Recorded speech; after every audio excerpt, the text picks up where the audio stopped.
मायबाप जरी जगाचे मालक होते, ऐकताना तुम्ही, जगाचे मालक जरी होते तरी त्यांना सुद्धा शेवटच्या क्षणाला जावं लागलं.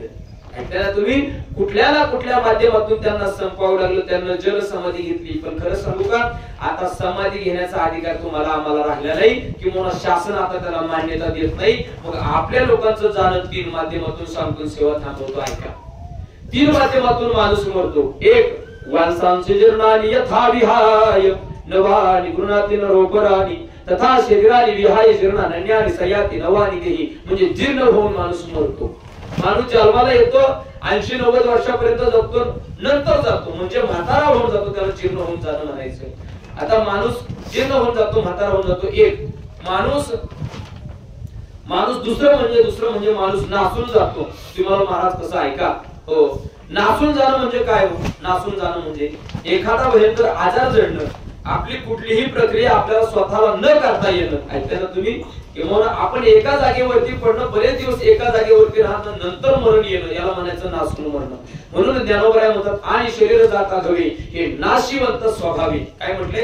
या शरीराचा स्वभाव आहे नाश पावणं. आणि तिसरं मरण म्हणजे आकस्मिक मरण. आता आपल्या सोबत होता, एक 10 मिनिटांमध्ये आपल्यापासून दूर गेला, गाडीवरती बसून गेला, आणि 5 मिनिटांना 10 मिनिटांना तिकडून फोन आला, ज्याच्या सोबत आपण मगाशी गप्पा 10 मिनिटांपूर्वी मारल्या, तो गेला. म्हणजे काय हो? आकस्मिक जाणं.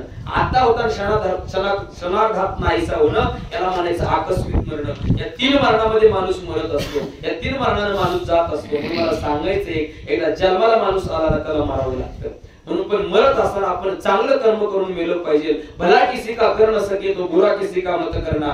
अरे भला किसी का कर न सके तो बुरा किसी का मत करना.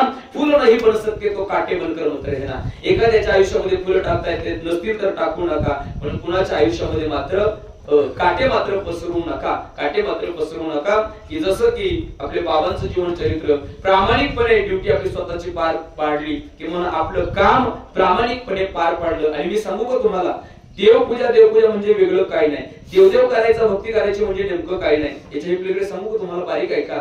आपलं चांगलं कर्म, ऐकायला तुम्ही, आपलं चांगलं कर्म, आपले चांगले विचार, आपल्या चांगल्या भावना, हीच देवपूजा आहे. याच्यापेक्षा वेगळी देवपूजा नाही.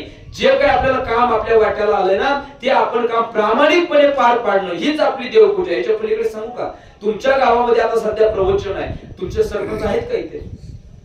आता चालू सरपंच हे सध्या चालू तुम्हीच आहे. हो, चालू ते माझी तुम्हीच होते. आमच्याकडे होते थोडंफार काहीतरी. आता ऐका, विनोदाचा भाग सोडून द्या. आणि तर मला वाटतं सगळे 4-5 सरपंच आहे की नाही बाबा? माझी सरपंच इकडे सुद्धा आहेत. पण खरं सांगू का तुम्हाला, जर तुम्ही चालू घडीचे सरपंच, इकडे प्रवचन चालू आहे, पण गावामध्ये जर एखादी काही समस्या असेल, पाण्याची समस्या म्हणा, रस्त्याची समस्या म्हणा, रस्त्याचं काम चालू असेल, तुम्ही प्रवचनामध्ये नाही बसलात ना बाबा तरी चालेल, पण तो रस्ता व्यवस्थित करून घेणं, पाण्याची लाईन जर पुढे ब्लॉक असेल तर ते माणसाकडून व्यवस्थित करून घेणं, हे तुमचं कर्म आहे. ऐका ना तुम्ही, हे तुमचं कर्म आहे. आणि तुमचं कर्म तुम्ही प्रामाणिक पार पाडणं यातच तुमचा धर्म आहे. ऐका ना तुम्ही, तुमचं कर्म हाच तुमचा धर्म आहे. धर्म याच्यापेक्षा वेगळा काहीच नाही.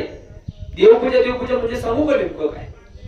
देवपूजा लोक 4 भिंतीच्या आत देवाला मानतात. 4 भिंतीच्या पाषाणाच्या मूर्तीमध्ये निवृत्ती महाराज, दगडाच्या मूर्तीमध्ये देवाला पाहतात. पण मी सांगू का, देव तिथं नसून प्रत्येकाच्या अंतःकरणामध्ये देव आहे. ऐकताय ना तुम्ही, प्रत्येकाच्या अंतःकरणामध्ये देव आहे, प्रत्येकाच्या शरीरामध्ये देव आहे. एखादा वयोवृद्ध माणूस आहे, त्याला रस्ता क्रॉस करता येत नसेल, त्याला व्यवस्थित चालता येत नसेल, तर त्याला रस्त्यापासून घरापर्यंत सुखरूप पोहोचवणं, याला खरी देवपूजा म्हणतात, याला खरी भक्ती म्हणतात. आणि माझी वैयक्तिक अशी भावना आहे, प्रत्येकानं प्रत्येकाचं स्वतःचं कर्म प्रामाणिकपणे पार पाडणं, दुसऱ्याबद्दल अंतःकरणामध्ये प्रेम ठेवणं, खरा तो एकच धर्म जगाला प्रेम अर्पावे, हाच आपला खरा धर्म आहे. माणूस ही जात आहे आणि माणूस की हाच आपला धर्म आहे. ऐकता ना तुम्ही, माणूस ही जात आहे. जाती आपण पडलेत की देवाने जन्माला घालताना मला वाटतं असं लिहून पाठवायला होतं, कपाळावरती लिहून पाठवायला पाहिजे, हा मराठ्याचा, हा कुंभ्याचा, हा तेली, हा चांभार, हा कुंभार, आहे का हा कोळी, असं लिहून पाठवायला पाहिजे होतं. पण देवाने पाठवलंय का? देवाने तसं नाही पाठवलं. याच्या वेगळे सांगू का, देवाला जर मुसलमान म्हणून जन्माला घालायचं असतं, देवाला जर घालायचं असतं, तर देवाने जन्माला येताना त्याची सुन्नत करून पाठवलं असतं जन्मालाच. त्याच्यानंतर करायची काही गरज पडली नसती. पण या जाती पद्धत धर्म हे सगळे आपण केलेले आहेत. पण खरं सांगू, हो, माणूस ही एक जात आहे आणि माणूस की हा सगळ्यांचा धर्म आहे, याच्यापेक्षा वेगळा धर्म नाही. हो, म्हणून धर्म सांभाळत असताना बाबांनी आयुष्यपणे नोकरी आपली प्रामाणिकपणे पार पाडली आणि मला कोणीतरी सांगितलं रिटायरमेंट झाली आणि आता सुखानं आनंदाने जीवन जगायचे दिवस आले, पण त्यांचं जाणं झालं. पण खरं सांगू, त्यांनी जशी प्रामाणिकपणे नोकरी पार पाडली, त्यांनी त्याच्या कर्मात धर्म शोधला ना, तसं आपण प्रत्येकानं आपल्या कर्मामध्ये धर्म शोधायचा. हीच खरी आपली देवपूजा ठरेल, हाच खरा आपला धर्म ठरेल, हीच खरी आपली देवपूजा, हीच खरी आपली भक्ती ठरेल. आणि माझी झालेली सेवा आई वर्सुबाईच्या चरणावरती सेवा समर्पित करतो, हनुमंतरायाच्या चरणावरती सेवा समर्पित करतो. आणि ज्यांच्या माध्यमातून मला इथपर्यंत येण्याचा योग आला, मग आपले ते धर्मदादा गवरे असतील, आंबिले साहेब असतील, निगळे बाबा असतील, तुम्ही सगळेच मंडळी, आता कुणाचं नाव घेऊ, माझं प्रत्येक घरामध्ये माझंच घर आहे. अलग लक्षात, म्हणजे गावच माझं आहे, जर घर सुद्धा निवृत्ती महाराज एक माझंच आहे. म्हणून सर्वांना पुढे एकदा धन्यवाद देतो. आणि ज्यांचा प्रामुख्याने मला काल फोन आला बरं का सरपंच साहेब, ज्यांचा मला काल फोन आला, जालिंदर दादा म्हटले तुम्ही काय उशीर करू नका बा. त्यांना मी म्हटलं मैं देर करता नहीं देर हो जाती उसको मी उशीर करत नाही, पण कधी कधी नकळत उशीर होतो.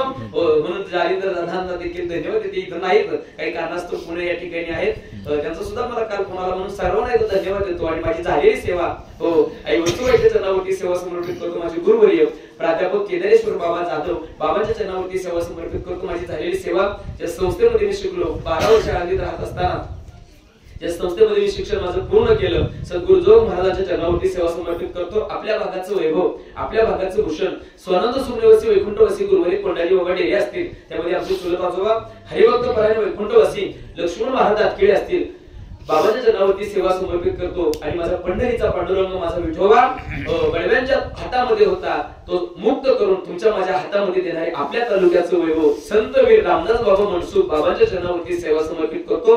पुनच एक सर्वांना धन्यवाद देतो. बोलण्याच्या ओघामध्ये एखादं वाक्य आगाव जाऊ शकतं, एखादा शब्द आगाव जाऊ शकतो, तो मायेच्या पदरामध्ये घ्या. आणि माझी झालेली सेवेला सर्वांना धन्यवाद देऊन माझ्या झालेल्या सेवेला ठिकाणी पूर्ण विराम देतो. विठ्ठला विठ्ठला विठ्ठला विठ्ठला.